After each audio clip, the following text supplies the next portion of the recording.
do you find the estimated area of irregular shapes? Think about this question during the lesson. Look at these two figures. How are the areas different from each other? This figure has all whole square units. This second figure has some whole square units and some parts of wholes. Find the area of this figure in square units.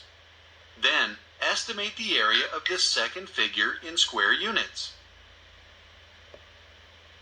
To find the area of figure 1, count the squares. There are 19 square units inside this figure. The area is 19 square units, or 19 square inches.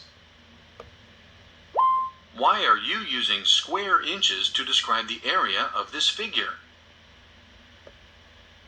The scale on the grid says each square unit is equal to 1 square inch.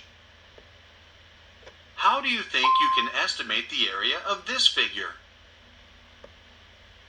You can count the whole units and put together some of the parts of whole units. To estimate the area of this figure, count the whole squares first. There are 6 whole squares. Now, show how you combine partial squares to make whole squares. First, put together 2 pieces that look like halves. Then put together the other 2 pieces that look like halves. Each of the partial squares make up about 2 whole squares. Think about the number of whole square units. Keep in mind the number of whole square units you made by combining the partial units. What can you do with the partial units you combined?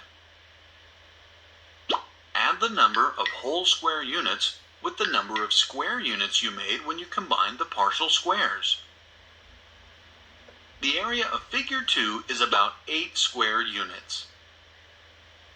You can find the area of irregular figures by counting whole squares.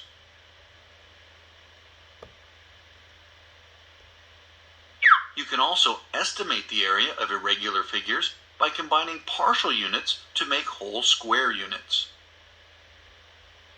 Now you know how to estimate and measure area.